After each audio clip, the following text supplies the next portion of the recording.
have transcribed this history at large out of Matthew Perry, who flourished at that time, because our other historians do but briefly touch it, and because it undeniably manifests the transcendent impiety, blasphemy, malice, persecution, and obloquy of the Jews against our Savior Jesus Christ, and Christians, and their constant usual practice of crucifying children almost every year, in contempt and reproach of our crucified Savior, by common consent, which Mr. Nye conceived might easily be wiped off as false, and not fully proved or charged on them by our historians, which this ensuing passage concerning these Jews will further ratify.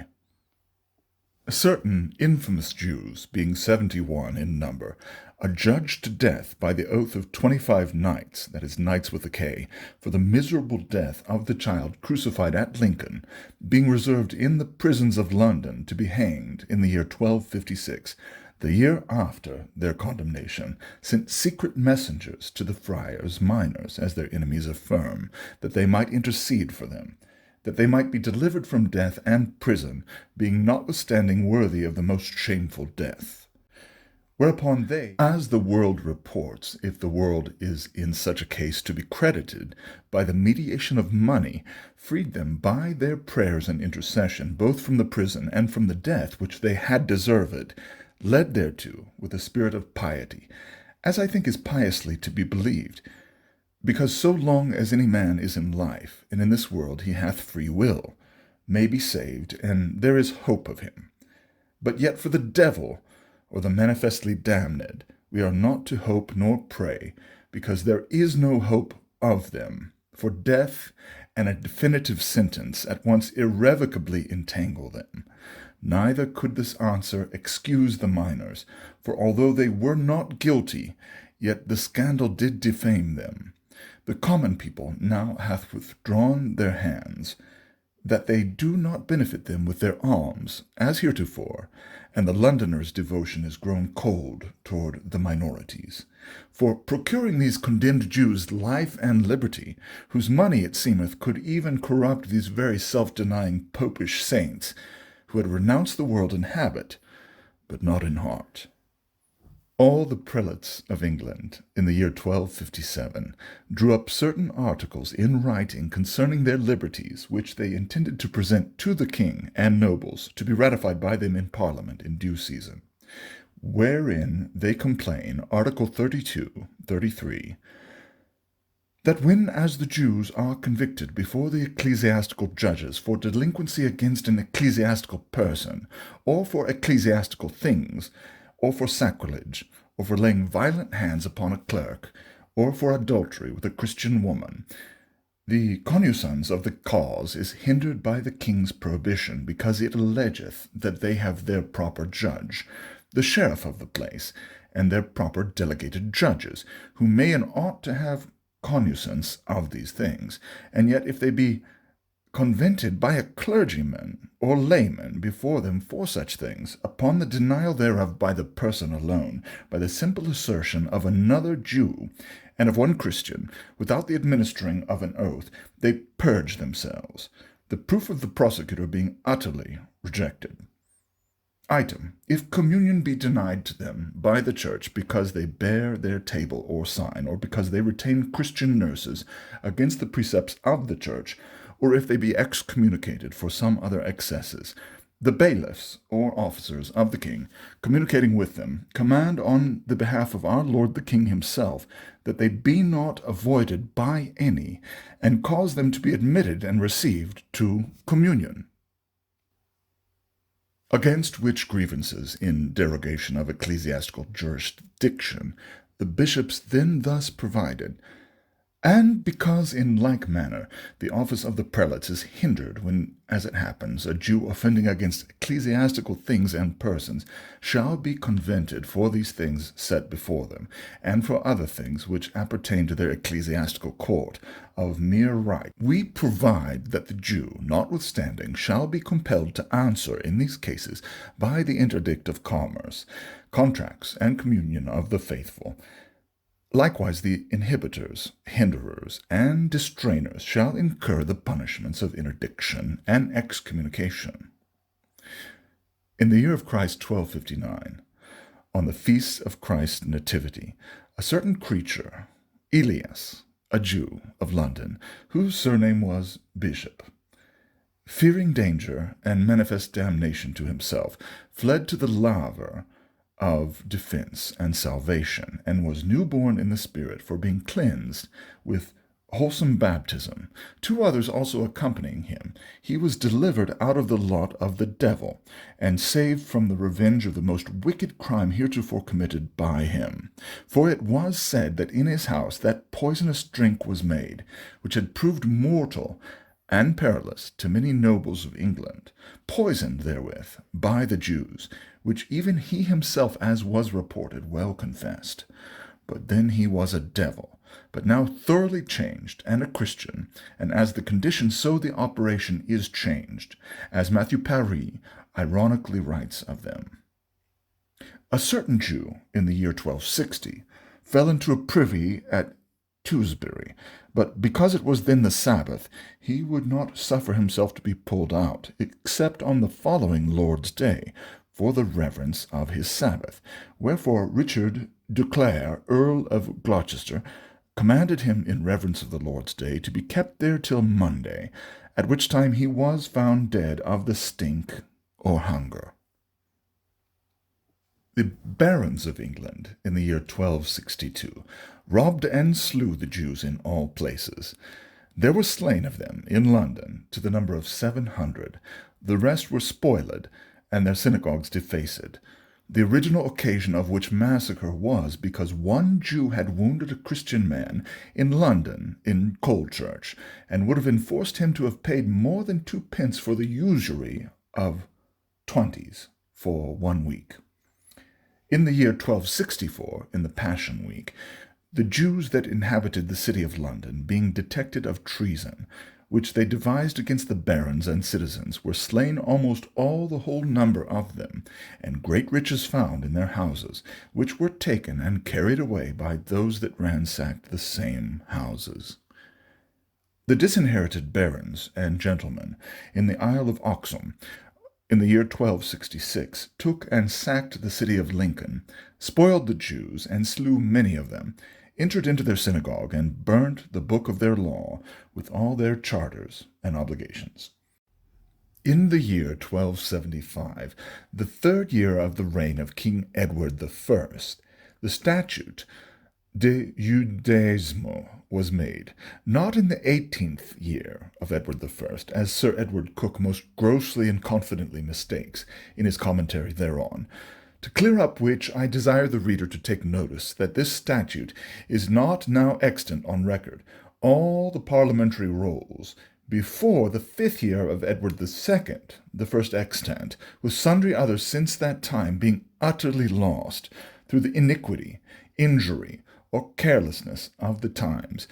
and some pleas only in the parliaments of King Edward I extant in a parchment book in the Tower, but no acts nor rolls of Parliament during his reign, except such as are elsewhere extant on the backs of some clause rolls or patents, or in the Red Book of the Exchequer, as some few of them only are, or in our manuscript or printed statutes. This statute de Judaism was first printed in French by Richard Totel in his Magna Charta in the year 1556. Part 2, 58 and 59, with this title, Statuta ed Primi de Judaismo,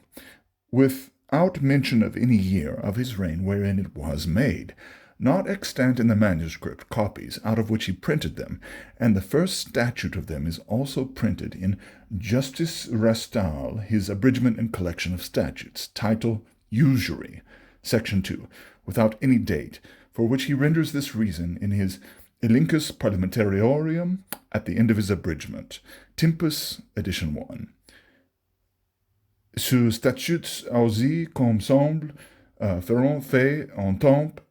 Edward I, mais la certainté des enjeux ne trouve encore, For lack of skill in our histories, which too many lawyers want, he mentions 5 statutes in his reign of this nature, whereof de Judaismo, de terri and tenementis non amortisandis, made in the 3rd year of Edward I, as Walsingham, Histories of the English, page 5, Hepodigma, Neustrai, page 68, Holinshead, Speed, and others affirm, and Henricus de Knighton, de Ventspid, Anglia, 3 C1, column 2462, and de Taligio con Consendendo are 3, the last whereof was certainly made in the 25th year of the reign of Edward I, not the 34th year of his reign, as Sir Edward Coke and most collectors of our statutes and lawyers mistake, as is clear by Thomas Walsingham, History of England, in the year 1298, pages 37, 38, and 40, and Hypodigma Nust, page 84 and 85. The first de Judaismo was made in the 3rd year of the reign of Edward I. As these subsequent historians evidence who are the best and only witnesses in this case, the Parliament rolls being not extant to resolve us, Matthew Westminster, who lived and writ his history in or near that time, is most clear herein. Anno Gratia 1275. Rex ad Parlamentium usum omnes nobilis rene who is thus seconded, if not translated, by Grafton in the year 1273, soon after he, King Edward I, ordained certain new laws for the wealth of the realm, which are too large here to rehearse. He made a law also the same time against the excessive taking of usury by the Jews, and that they should wear a certain cognizance upon their uppermost garment, whereby they should be known from Christians, both which are expressly provided for in these statutes de Judaismo.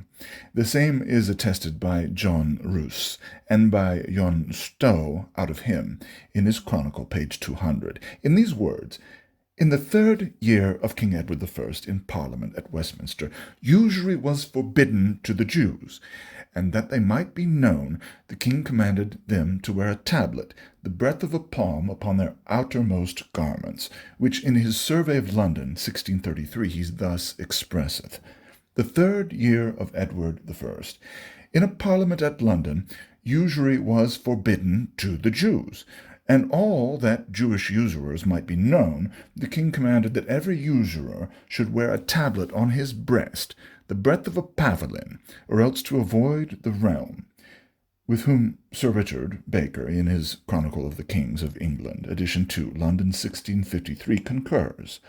so that without all question the statutes de Judaismo were made in the Parliament of the 3rd and not of the 18th year of the reign of Edward I, as the statutes themselves will sufficiently evidence, which had all been nugatory, ridiculous, and useless, if made in the Parliament of the 18th year of Edward I. As Sir Edward Coke affirms, wherein they were hence exiled. These statutes I shall here translate out of French, and insert, being not extant in our statutes at large, nor never yet all printed in the English tongue that I can find, but only some clauses of the first of them. Forasmuch as the king hath seen that many mischiefs and disherisions of honest men in this land have happened by the usuries which the Jews have made therein in times past, and that many sins have therein risen from thence, albeit he and his ancestors have had great profit from the Jews, both now and in times past. Notwithstanding this, for the honour of God, and for the common benefit of the people, the king doth ordain and establish that no Jew hereafter shall take aught for usury upon lands, rents, nor upon other things, and that no usury shall run from the feast of St. Edward last past, and before, but that the covenants before made shall be held, save only that the usuries themselves shall cease. provided that all those who are indebted to Jews upon pawns movable shall discharge them between this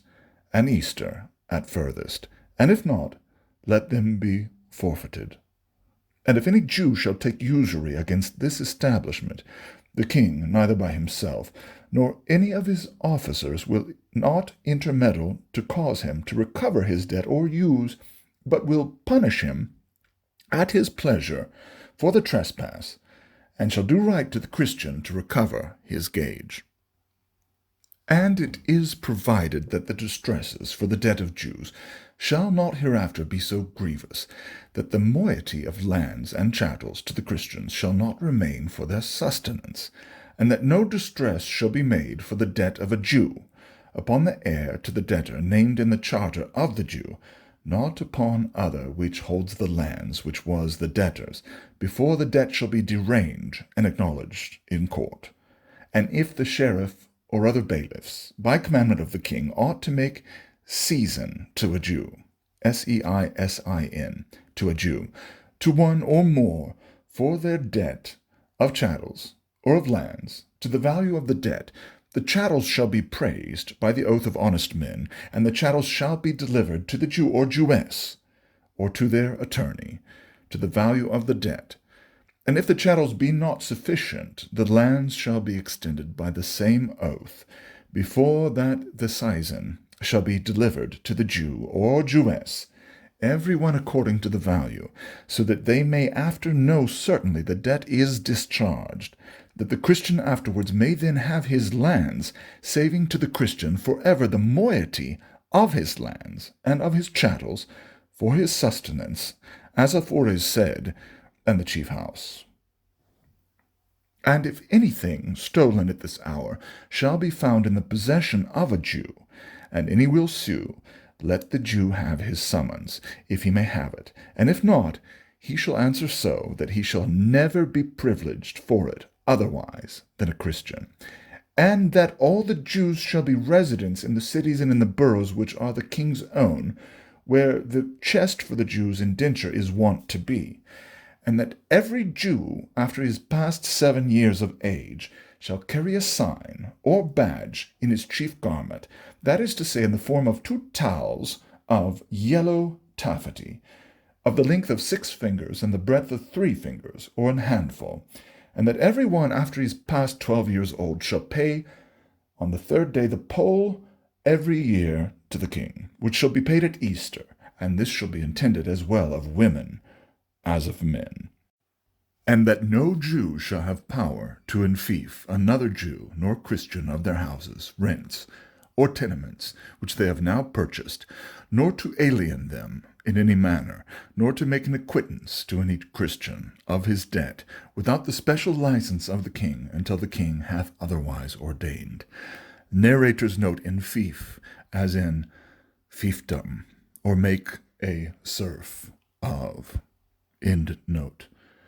And because Holy Church wills and suffers that they should live and be protected, the king takes them into his protection, and gives them his peace, and wills that they shall live, and shall be guarded and defended by his sheriffs, and his other bailiffs, and by his lieges, and commands that none shall do them harm, injury, nor force in their bodies, nor in their goods, movables or immovables,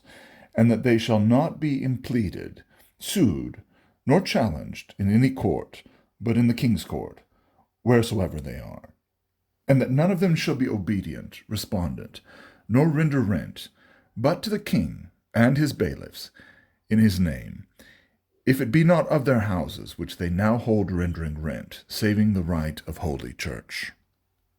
And the king grants them that they shall live of their lawful merchandises, and by their labor, and that they shall converse with the Christians for lawful merchandising in selling and in buying,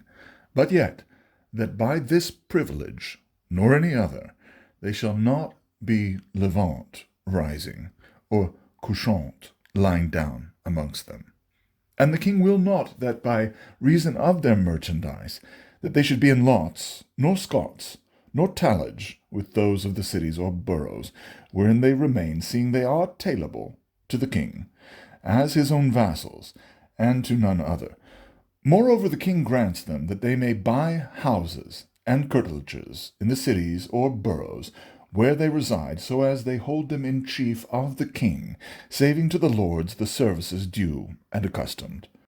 and that they may take lands to farm for term of 10 years or under, without taking homages or fealties, or such manner of service of a Christian, and without having advowson of holy church, for to support their life in the world, if they know not how to merchandise, or be unable to labor. And this power for to take lands to farm shall not endure to them but 15 years from this time forth to come. By these laws, this politic king, to please his English Christian subjects, abridged many of the Jews' former privileges, and put many new restraints upon them. And yet, on the other hand, to gratify the Jews, who gave him more moneys than the English, he takes them all into his special protection, prohibits all violence to their persons or estates, and grants them some petty privileges for the present, which seem to content them, and made for his own advantage more than theirs. The clause of Edward I in the Tower, wrote number 8, I find that one who was bound to a Gamaliel, a Jew, and had lands afterwards, acknowledged himself a villain, whereupon a writ then issued to inquire what lands he had at the time of the making of the bonds, and to extend them Juxta Statuta Judaismi, and clause 4, there is this recital made of this very statute of Judaism, cum secundum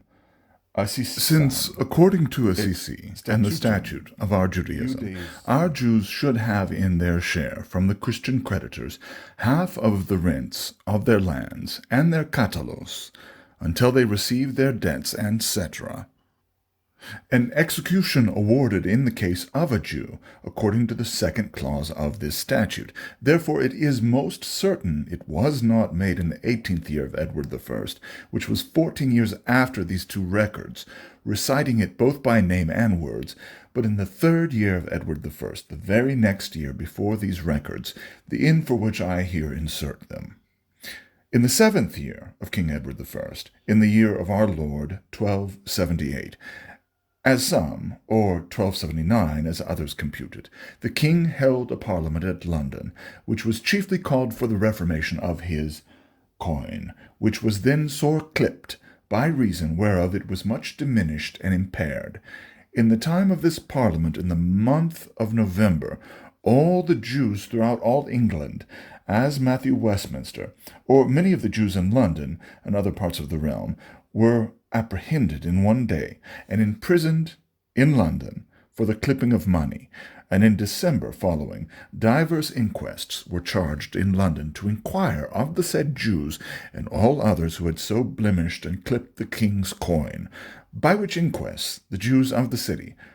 with the goldsmiths that kept exchanges of silver, were indicted, and shortly after Candlemas, the mayor and justices of the land sat at London, where before them was cast 297 persons for clipping, of which 3 only were Englishmen, and all others were Jews, born either within this realm or elsewhere, but most of them English Jews, who were all of them at sundry places and times put to execution in London, who impeached the chief men of London, and very many Christians who consented to their wickednesses. After which a very great multitude of Jews were hanged in other cities of England for the same offence. Hereupon, in the patent rolls of 7, 8, and 9 of King Edward I in the Tower, I find sundry grants of the Jews houses and lands in London, York, and Northampton, made by the king to several persons, as treated to him by those executed Jewish offenders. In the year 1279, the Jews of Northampton crucified a Christian boy, but did not thoroughly kill him, upon Good Friday, for the which fact many of the Jews at London, after Easter, were drawn at horses' tails, and hanged. In the year of our Lord 1282, John Peckham, Archbishop of Canterbury, sent an express precept and command to the Bishop of London to suppress and destroy all the synagogues of the Jews within his diocese. On May 2nd, in the year 1287, all the Jews of England were apprehended by the king's precept, for what cause was not known, who ransomed themselves for 12,000 sterling of silver. They had then a synagogue at Canterbury. Fabian writes that the Jews of England were assessed at great sums of money, perchance the cause of their seizure, which they paid unto the king. But of other authors it is said that the Commons of England then granted to the king the fifth part of their movables, for to have the Jews banished out of the land, for which cause the said Jews, for to put the Commons from their purposes, gave of their free wills great sums of money to the king, which saying appeareth to be true, for that the said Jews were exiled within a few years after, with whom Grafton and Holinshead accord. A strong evidence of the potency of Jewish money, overpowering the whole Commons of England in Parliament, and this their liberal subsidy for their banishment at that season. King Edward I, in the next year, 1288, being in Gascogne, a certain English knight decreed to convent a Jew for the undue detention of a certain manor mortgaged to him before the judges, but the crafty Jew refused to answer, pretending a charter of King Henry heretofore, which was granted to him, that he should not be drawn into judgment before any judge, except only before the person of the king. The knight, being troubled at this, went into Gascogne, that he might obtain some remedy hereupon from the king, whom when the king had heard, he answered, It is not seemly for children to make void the deeds of their parents, to whom by God's law they are commanded to give reverence. Wherefore I have decreed not to make void the deed of my father, but I grant to thee, and to the rest of my realm, by like law, lest a Jew might seem better than a Christian, that for any injury whatsoever done to the Jew, so long as he shall enjoy his charter, you shall not be convented before any judge, except myself. The knight returning with this privilege, the Jew, considering that danger and peril hung over his head, voluntarily renounced his charter, evacuating the condition of his privilege, and wishing that both parties might be subject to the common law.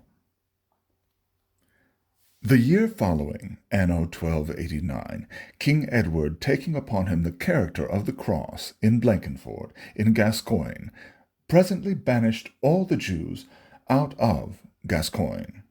and all other his lands which he possessed in the realm of France, as enemies of the cross. From whence, returning into England, in the year 1290, he was joyfully received at London, both by the clergy and all the peoples, and the same year exiling the Jews likewise out of England, giving them expenses into France, he confiscated all the rest of their goods, together with their lands and houses, and in 1920 year of Edward I, he made several gifts of the Jews' houses and lands to others, as appears by the patent rolls in the Tower of London. Upon what grounds, by what authority, for what time, in what manner, with what desire of, and content to all the whole commons and realm of England, the Jews were then banished thence, these ensuing historians will at large relate, in their own words, which I shall transcribe for the better information and satisfaction of all sorts of men, whether Christians or Jews. Matthew Westminster, flourishing at that time, gives this relation of it. About these days, namely the 31st of August, the exasperating multitude of Jews, which dwelt confidently in times past through divers cities and strong forts, iussa est, was commanded with their wives and children, together with their movable goods, to depart out of England, about the feast of All Saints, which was assigned to them for the term, which they dared not to transgress under pain of hanging, whose number was supposed to be 16,511. Such a decree had issued out before from the laudable King of England in the parts of Aquitaine, from whence all the Jews were likewise banished. Thomas Walsingham, living near that age, thus records it. The king, returning out of Gascoigne to London, was solemnly received by the clergy and all the people, who the same year banishing all the Jews out of England, giving them their expenses into France, confiscated the rest of their goods. This year the king held a parliament, in which were made the statutes called Westminster the Third, in quo etiam parlamento pro expulsione Judaeotum, in the which also the parliament for the expulsion of the Jews were granted to the king by the people 1/5 of the honours, or a 15th part of their goods. Henry de Knighton, a canon of Leicester, a most diligent antiquary, flourishing in Richard II's reign, rendereth it in these terms. King Edward grievously punished the Jews and their consorts for clipping of money and corrupt exchanges, whereupon in one day he caused all the Jews to be apprehended. Some he hanged, and the rest he banished, when he had done his will upon his corrupt judges, fined, deposed, and some of them banished in the same parliament that the Jews were exiled. Presently another cause moved him concerning his moneys, which he found to be basely clipped and corrupted, to the prejudice of the crown, and the great damage of the people. By the infidelity and malice of the Jews, as it was, inquired and found, or found upon inquiry, et ficit stabilire unum parliamentarium,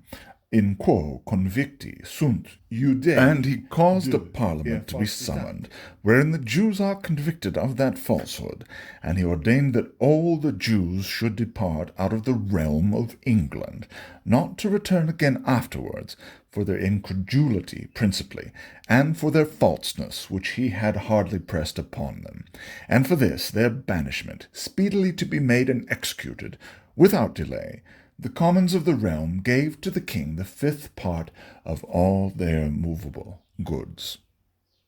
John Major and the centuriators of Magdeburg out of him thus register it to posterity.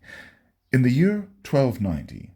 Judea Anglia pulsi sunt, the Jews were banished out of England. For the Englishmen had made a great complaint to Edward I that by their usuries and frauds most men of the inferior sort were reduced to nothing, which thing was gainful to the king, for every of the commoners gave the king a 15th penny. Ut Judeos egiseret, that he might banish the Jews. Our learned John Bale, Polydore Virgil, and the century writers out of him thus express it. In the year 1291, it should be 1290, in the Parliament of London, there was a debate, in the first place, de Judaeorum ejectione, concerning the banishing of the Jews, whereof there was a great multitude throughout England.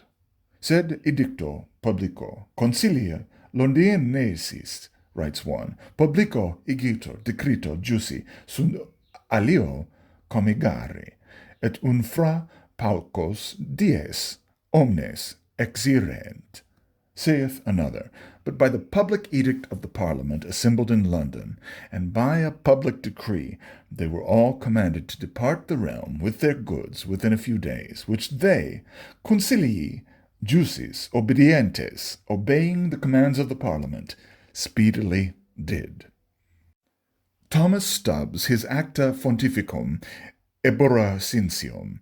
thus relates the universal banishment of them out of all England in one day in the year 1290.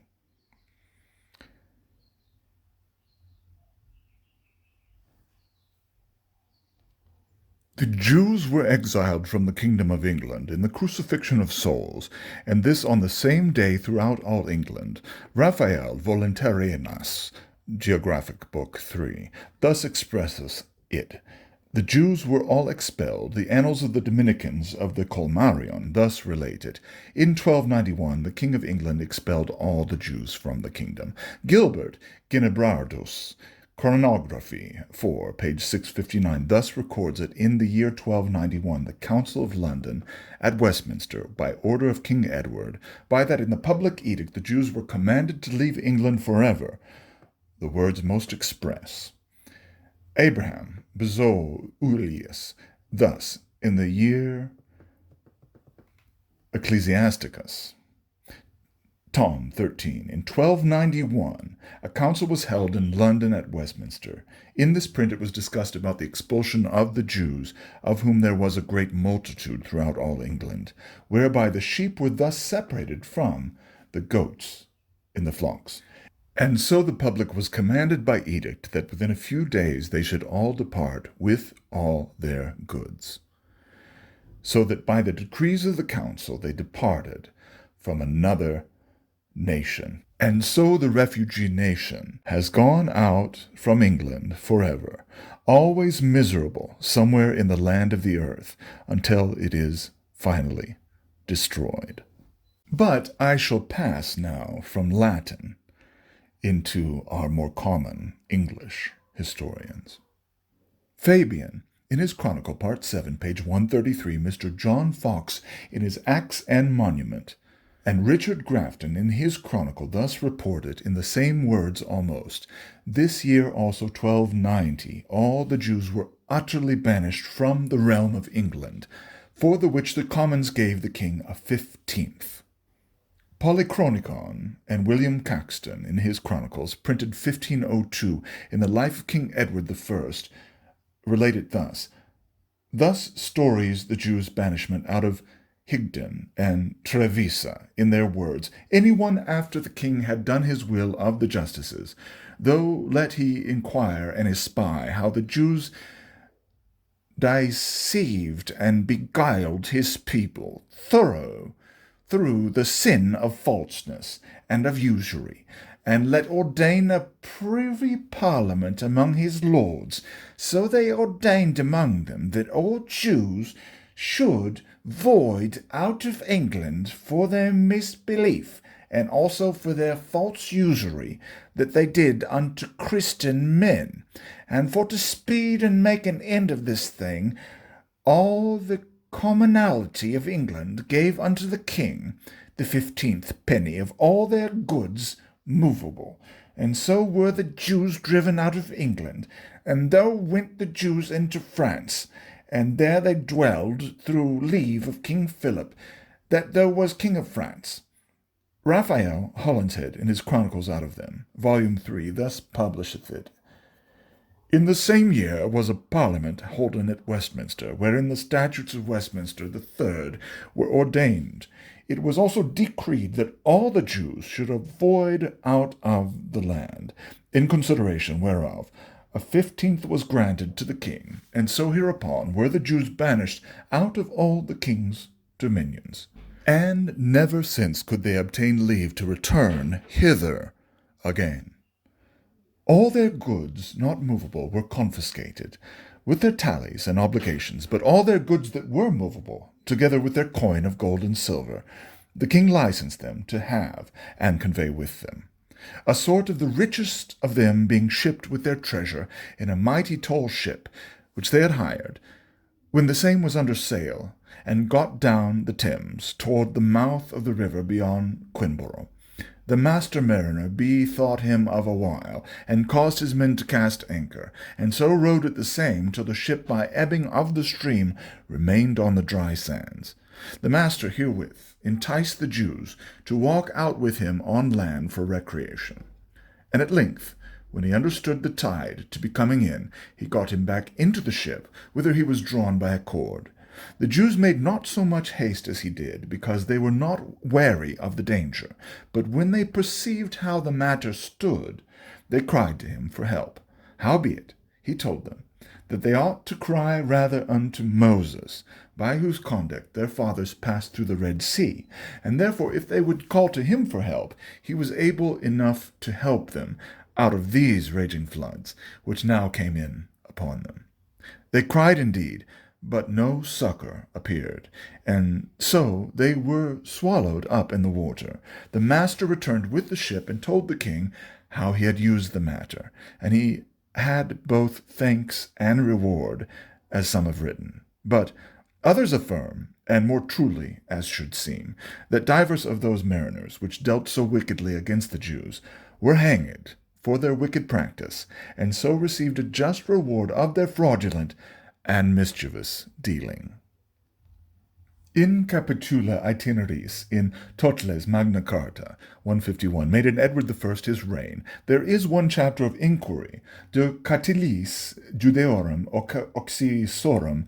et eorum caritis and vadis, and qui habeant, taken out of the ire of Richard I foresighted, which relates to these Jews thus drowned and slain, as I conceive, since I read of no other massacre of them near that time.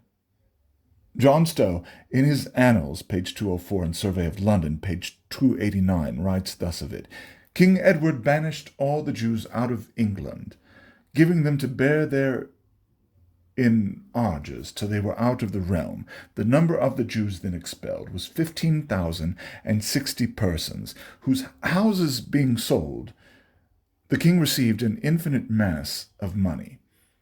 John Speed, in his History of Great Britain, page 545, thus varieth the expression of it: King Edward, in the year 1290, to purge England from such corruptions and oppressions as under which it groaned, not neglecting therein his particular gain, banished the Jews out of the realm, confiscating all their goods, leaving them nothing but money to bear their charges, they by their cruel usuries having eaten his people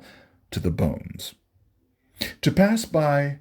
Heylyn's Microcosm, page 570, Henry Isaacson's Chronology, in the year 1290, Sir Richard Baker in his Chronicle of the Kings of England, page 146 and 147, with others who mention that this their final banishment out of England, I shall conclude with the words of Samuel Daniel in his History, page 160. Of no less grievance than corrupt judges, then fined, displaced, banished, this king eased his people by the banishment of the Jews, for which the kingdom willingly granted him a 15th, having before in the year of his reign 9 offered a 5th part of their goods to have them expelled. But then the Jews gave more, and so stayed till this time, which brought him a great benefit by confiscation of their immovables, with their tallies and obligations which amounted to an infinite value. But now hath he made his last commodity of this miserable people, which having never been under their other cover, but the will of the prince, had continually served the turn in all the necessary occasions of his predecessors, but especially of his father and himself. Sir Edward Coke, in his Second Institutes, page 506, 507, and 508, in his commentary upon Statute of Judaism, foresighted, seems to contradict these foresighted historians touching their banishment, whose words I shall at large rehearse, and refute too in this particular. This statute was made, writes he, in the Parliament of Edward I, the 18th Parliament of Edward I, that the mischiefs before the statute against Jewish usury were these: Number 1, the evils and disheritions of the good men of the land. Number 2, that many of the sins and offenses of the realm had risen and been committed by reason thereof to the great dishonor of Almighty God, and are not the two sufficient grounds to keep them out now, as well as to restrain and banish them then. The difficulty, adds he, was how to apply a remedy, considering what great yearly revenue the king had by the usury of the Jews, and how necessary it was that the king should be supplied with treasure. What benefit the crown had, before making of this act, appeareth by former records, as take one for many. From the 17th of December in the 50th year, until the Tuesday in Shrovride, the second year of Edward the first, which was about 7 years, the crown had £420,000, 15 shillings and 4 pence de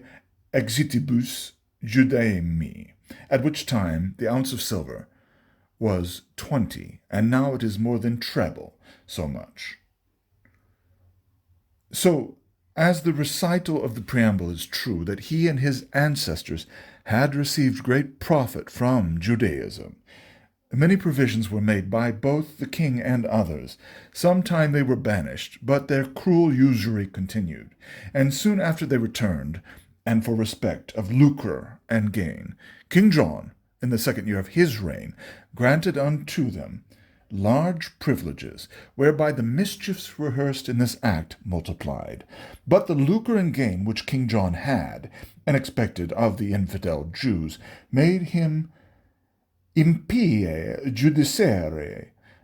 for to the end that they should exercise the laws of their sacrifices, which they could not do without a priesthood. The king, by his charter, granted them to have one, which for the great rarity thereof, and for that we find it not either in our books or histories, I will rehearse in haec verba. Rex omnibus fidelibus. The king, to all his faithful, and to all the Jews and the English, greeting. Be it known that we have granted to Jacob, the Jew of London, the presbytery of all the Jews of England, to be held, and held as long as he lives, free and quiet and honourable and intact, from which no one presumes to trouble him, any trouble or burden on this. From which we will, and we command, that the presbytery of the Jews throughout England be guaranteed, manuheld, and peacefully defended to the same Jacob, as long as he lives, and if anyone presumes to forfeit even above him, make him without delay save us our compensation, make amends for our forfeiture, as we did with Dominic our Jew, whom we retained especially in our service.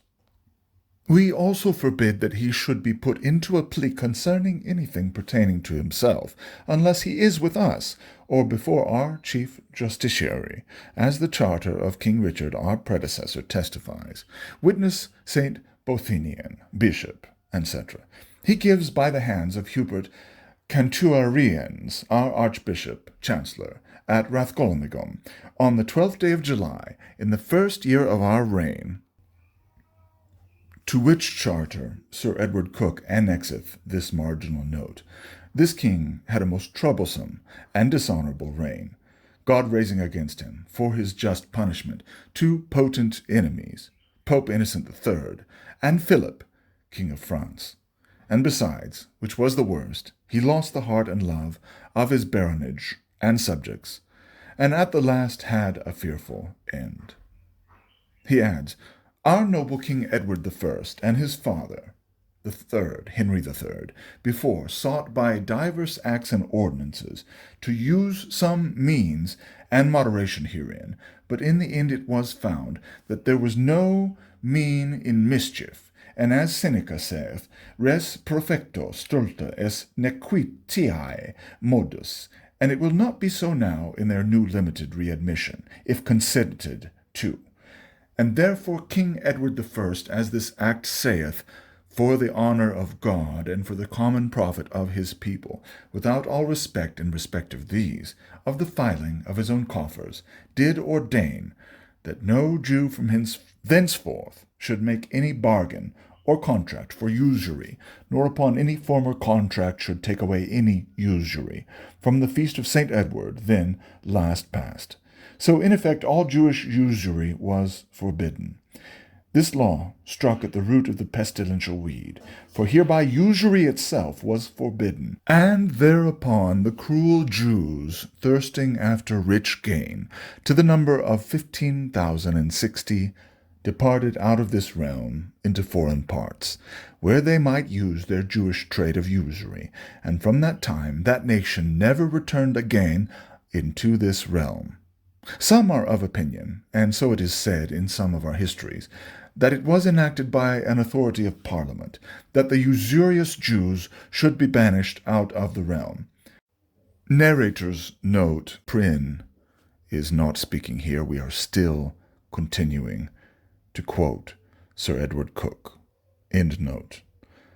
But the truth is that their usury was banished by this Act of Parliament, and that was the cause that they banished themselves into other countries, where they might live by their usury. So that by his opinion, now again Prynne, so that by his opinion they were not then banished by the king or parliament, but only voluntarily banished themselves upon the making of this statute against their usury. But under the favour of this deceased reverend judge, whose memory and judgment in law I generally reverence, this opinion of his is a mere mistake. For number one, this statute of Judaism was not made in the Parliament of the 18th year of the reign of Edward I, as he confidently affirmeth, without any ground or authority at all, but in the 3rd year of his reign, as I have formerly proved, being full 15 years before the Jews' banishment out of England. The term, the Statute of Judaism, allowed them to take lands and houses to farm, but no longer. If then they resided here full 15 years after the banishment of their usury by this statute, it is most certain it was not the ground of all their voluntary banishments in the 18th year of Edward I, as he strangely fancieth, but some particular act for their general expulsion, then made upon the commons importunity, else they would have voluntarily exiled themselves 15 years before, upon the first publication of this statute against their usury, in all probability, rather than so long after its banishment of it in the 3rd year. Number 2, this statute hath not one syllable of their banishment in it, but expressly authorizeth them to take houses and lands, to farm and continue here 15 years' space, but no longer. Now, had it been made in the 18th year of Edward I, as Sir Edward Coke affirms, the king and parliament had been so far from banishing them that year, as the primmest histories and records he cites do jointly attest they did, that they had thereby authorized them to continue here 15 years longer, even until the 33rd year of Edward I. Yea, the commons had been much overseen to give the king a 15th in the parliament of the 18th year of Edward I for the present banishment of all the Jews out of England, had they passed the statute de Judaismo at that very time, which allows them 15 years' space longer to take houses and lands to farm, to extend the moiety of the lands and goods to their creditors, to be resident in the king's cities and boroughs, where their chests for indentures were, to grant them the king's peace and protection, both for their persons and estates, and exempt them from suits in all courts but the king's, and from all taxes with other subjects. And that clause of the statute, prescribing them to wear a badge on their uttermost garments after they were 7 years of age, and to pay the 3rd of the poll yearly to the king, after they were 12 years old, had been merely ridiculous if made but in the 18th year of Edward I, when they were forthwith banished, and not in the 3rd, before their exile, as our historians affirm, who are only to be credited in this case, because all the parliament rolls of this king's reign, and before, are utterly lost, and this very statute, the Judaismo, not extant on record in the Tower, or elsewhere, nor any other statutes made in his or his ancestors' reigns, all lost, as well as that of the 18th year of Edward I, for the Jews' banishment, as the clerks and keepers of the records informed me, upon my searches after them. Thirdly, no record nor historian mentions that the Jews voluntarily banished themselves upon the making of this law, and their voluntary departure hence upon the publication of it could not be styled a banishment, since, Cornelius Tacitus resolves, exilium non est ubi quis habit non senatus consulto, non lege pulsus. This their banishment, therefore, must necessarily be by an express law or decree of Parliament. Fourthly, the foresighted historians record that the Jews, but a few years before, gave King Edward the vast sum of money, full 12 years after this statute, the Judaismo, made in the 3rd year of his reign, to prevent their banishment hence, urged by the Commons in Parliament in the 15th year of his reign, with the proffer of the 5th part of their goods to the king for their banishment. Therefore it is very improbable they would in the 18th year of Edward I, full 15 years after this statute, voluntarily banish themselves only because their usury was so long before exiled by it.